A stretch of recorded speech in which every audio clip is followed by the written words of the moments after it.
What is going on YouTube and y'all squad? This your boy, y'all continue this your review for Real Housewives of Atlanta season 15. I believe this is episode 11. Hopefully I have it correct in the title. So before we get into the review, real quick, some announcements. So first and foremost, obviously, if y'all don't recall here or not paying attention, because it happens sometimes, the Whether You Like It or Not panel will be over here on this channel tomorrow.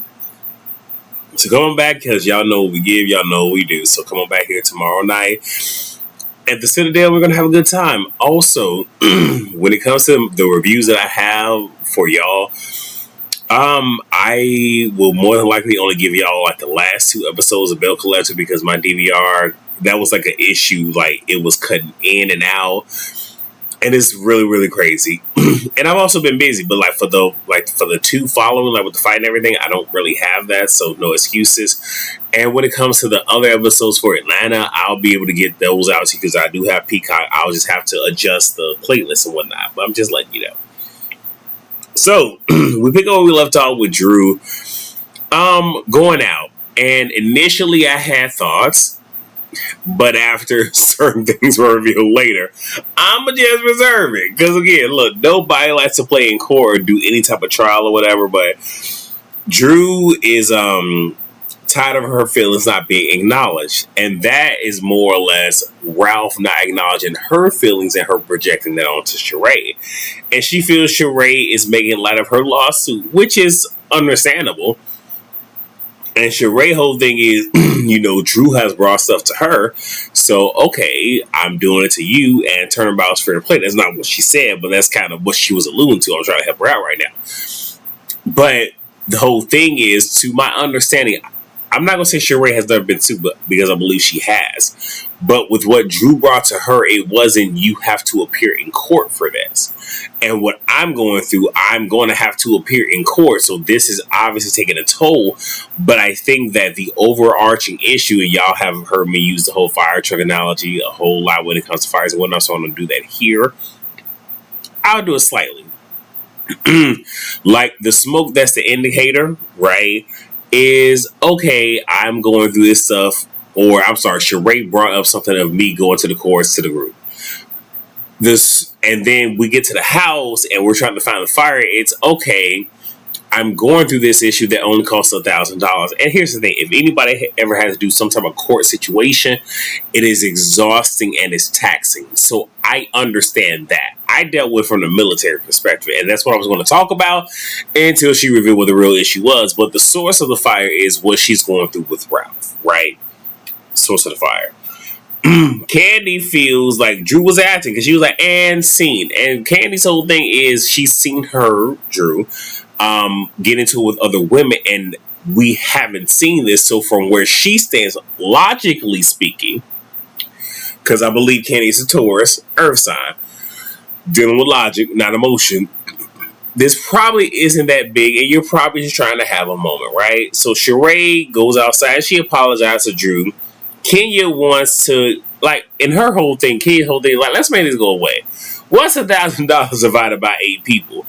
But Drew did make a certain point, we already paid her, and now she's reaching for money. But here's the other part.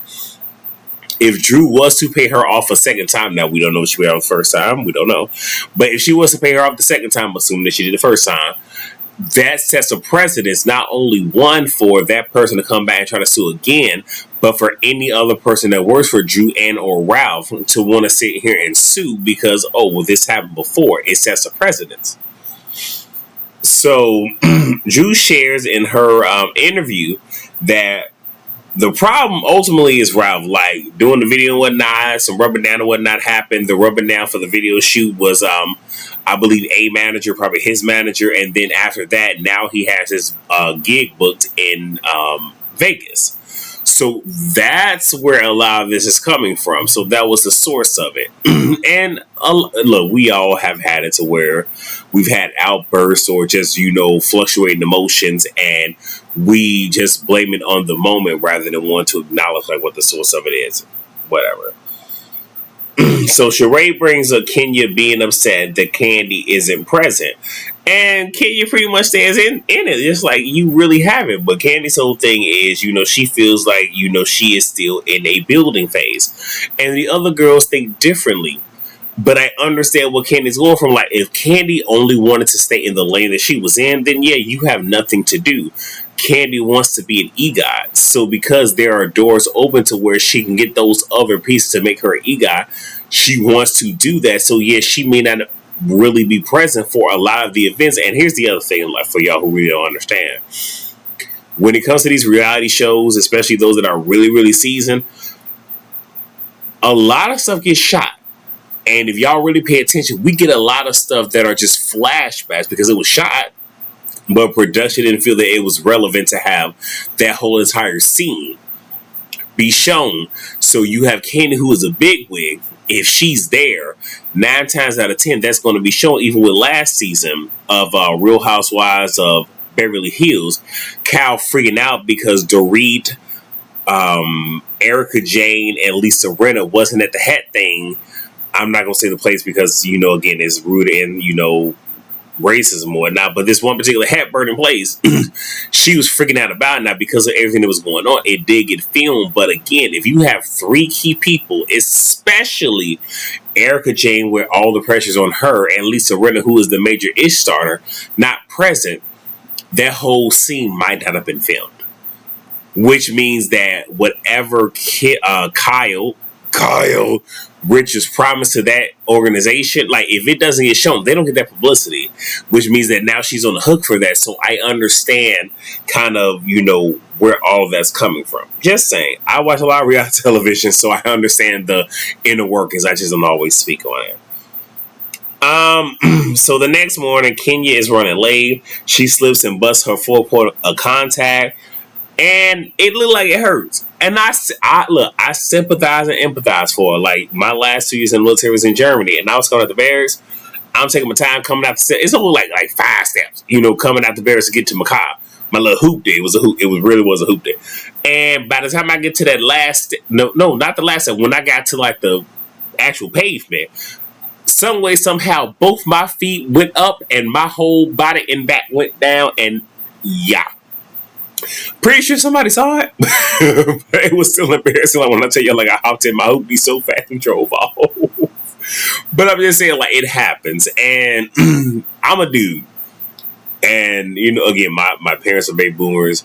And I grew up with the immediate influence of the silent generation, which was the early silent generation, was my mother's father, and the GI generation, which was my mother's mother, she was a later GI. So I have like 4 different, levels of influence. So like, I get it, I understand it. And again, being a dude and kind of how I'm programmed, like, you not gonna see me in pain. Like, I'm even currently like working, and I be in pain so much. I just don't want y'all to see it. Well, not y'all, but everybody in general. But y'all know what I'm saying. So anyway. Courtney says the universe has a strange way of, forcing things, karma. And she says this to Drew. And this is obviously a conversation that Courtney has had with both Sheree and Marlo, feeling that Kenya's butt is fake. Regardless of the fact and how people feel, what Kenya eat don't make you crap. So why are y'all so concerned?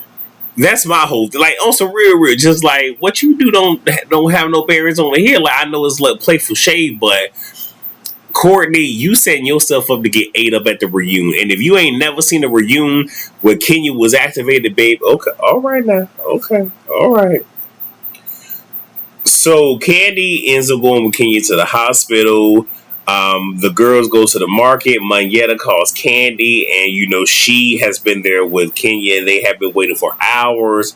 Marlo makes a comment about, if Candy's worldwide, like, why can't she pull strings? But you also have to understand that you are black.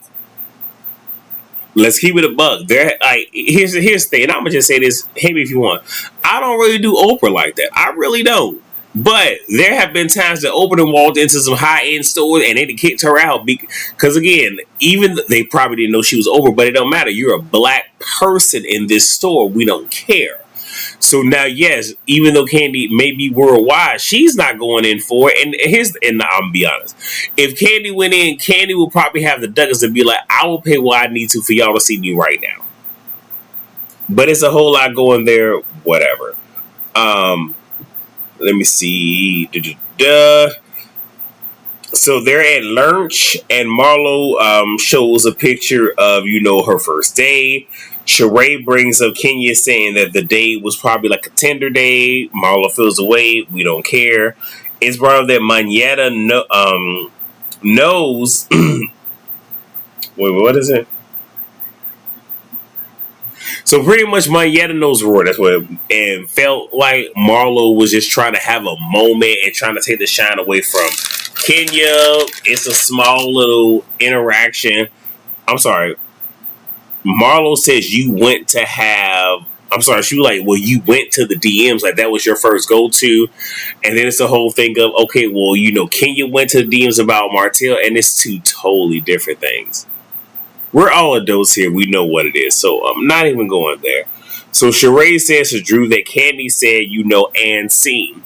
And my thing is with Drew, like, even if that was said, which it was, Drew should have just been like, and? Because you could still have this moment with Candy on camera, just absent of the other women. But you're giving them what they want is them having a scene with them in it. Like, come on, Drew, be smarter now. And she then asked, about Drew and Marlo. We don't care. 7.5 hours, since the surgery. We get the update. No broken bones. Kenya was given, some medication. The girls go painting on some little ornaments and whatnot. Marlo feels like whenever Kenya and Candy aren't present, the group gets along. That's how you feel. Whatever. I don't care. And we get a little moment that they hyped up, but it was just literally, Manetta and Sonya, just kind of saying, I don't like the face you making, this, that, and third, and scene. Look, we all know that the previews will make something look like something, so I don't really get too much, energy into it, but I really don't care. So we have the end cap in Sheree's room. Drew brings up to Candy the whole and scene thing, and Candy pretty much cops to it and just says, like, I didn't think that this was a big thing because I've seen you get into it with the other women, and it's been bigger stuff, and you've played it to the left. And all Drew had to say is, but that wasn't a legal case. But I still felt like if you and Candy are building a relationship, you could just have a conversation with her one-on-one. But again, it's camera, it's reality television, whatever. And Candy feels, that, and I already said that. So Candy just says, you know what, I apologize. I didn't know it was that big of a deal. Especially when you're really dealing with court and lawyers and all this other stuff. And heck, even Drew talked to her from that perspective, I think Candy would have gotten it. But again, that's one of those where I really feel it should have been a one-on-one. Not a, I'm going to bring this up in front of the group. So, where am I at?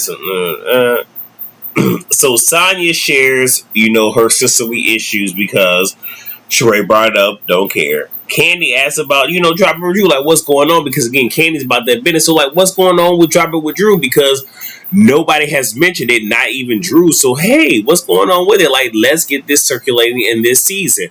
Thank you, Candy. Candy's trying to help the bag keep on coming for other people.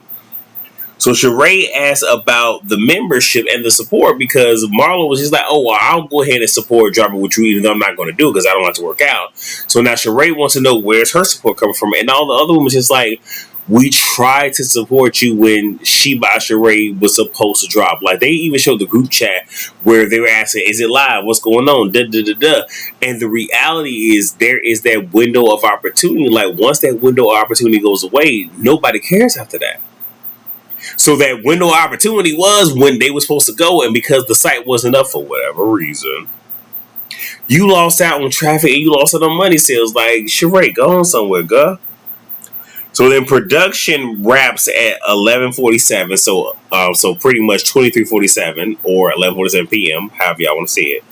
And an hour later, the girls are reminiscing about the whole Bolo thing, and Drew supposedly had made out with LaToya. Candy remembers it, and apparently, um, Drew says that Latoya told her that Candy pushed her to say that. But here's the reality: Candy doesn't drink. Candy doesn't do anything, so Candy remembers everything. That's probably one of the worst things. You have somebody that don't do no type of drugs or whatever, no alcohol, and they remember everything. And I don't even think that Candy pushed her to do it. It was probably just Candy like, yeah, y'all know y'all kiss, right? Like that's how I felt like that happened. And Candy got her back because Candy's whole thing is it did happen. I ain't lying. What are we doing? What are we talking about? Like what the hell is going on here? And Candy pretty much leaves. Marlo says she's 80% because she did see Drew kiss her, but because of what Drew is saying, she don't know what to believe. And then we get a flash forward of what's supposed to come with the whole divorce and everything, and then Drew having relations with Ty, which is Mimi Foss from Love and Hip Hop, Atlanta fame's, ex. I want to say girlfriend. I don't think they ever got married. And Drew bring it down, but again, things can be added to make us feel a certain way. But that's the episode. Again, it's cool. Like this season isn't bad. It's just my expectations were low because I didn't want them to be high. But it's a decent season. Everything's going cool, and that just is what it is. So with that being said, please rate, comment, subscribe, and share. Bring y'all butts back here tomorrow night at 7:30. Okay, Central, 8:30 Eastern. For the Way You Like It on panel over here at the Citadel. And we gonna have a good time. And y'all know what we give. So with that being said, I will see y'all tomorrow. Peace out.